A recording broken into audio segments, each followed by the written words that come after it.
Since we're done solving our problem number 1, now let's solve for problem number 2. For problem number 2, we are asked to solve the solution of the equation y triple prime minus 2y double prime plus 10y prime equals to 3x times e to the x, which satisfies the given conditions of y equals to negative 1 over 3, y prime equals to 0, y double prime equals to 1 over 3, whenever x is equals to 0. Now let's solve for problem number 2. For problem number 2, we are given with an equation which is a non-homogeneous type. So our first step is to get the associated homogeneous equation, which is just replacing the g of x equals to 0, or equating the whole equation equal to 0. So since we're done solving this, we need to get the roots using auxiliary equation. So by auxiliary equation, we have an equation of m triple prime minus 2m double prime plus 10m prime, which is equals to 0. So since this equation cannot be done using synthetic division and factorization, what I did is I just extract the common term, which is m prime, and leaving an equation in this parenthesis, which is m double prime minus 2m prime plus 10.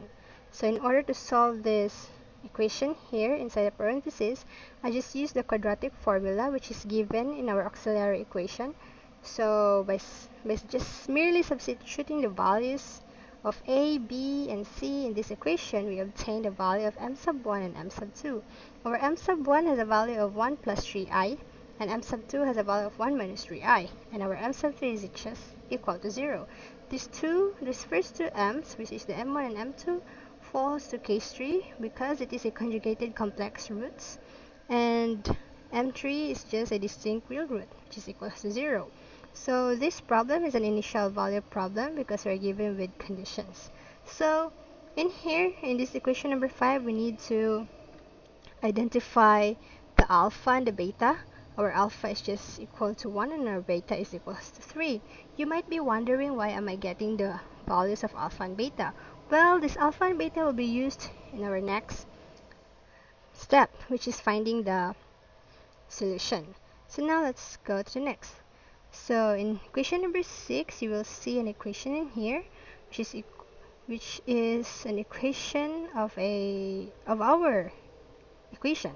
So in the first part, in this y equals to e to the alpha of x times the quantity of c sub 1 times cosine beta x plus c sub 2 times sine beta x is just the general solution of complex conjugated roots, and we just add a exponential function in here because we have a value of m sub 3 equals to 0.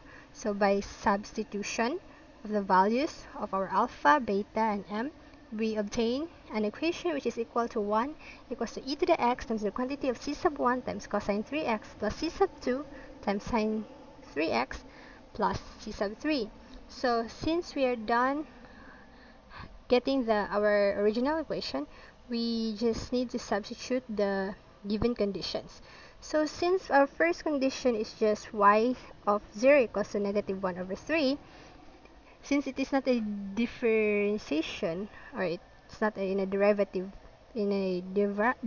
form, then we just simply substitute these values to our original equation, which is just equal to y of 0 equals to negative 1/3, and setting all the x's in this equation to 0 because it is given in our condition. Then we are left with an unknown equation, our first unknown equation, which is equals to negative 1/3 equals c sub 1 plus c sub 3. Now let's solve for our second condition.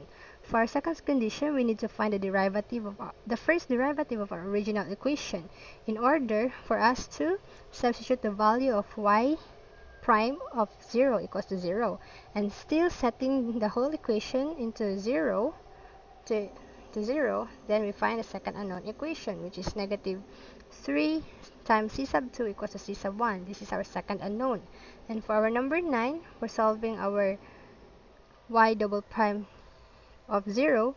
Then in equation number 9, we just need to follow what we have done here in 7 and 8.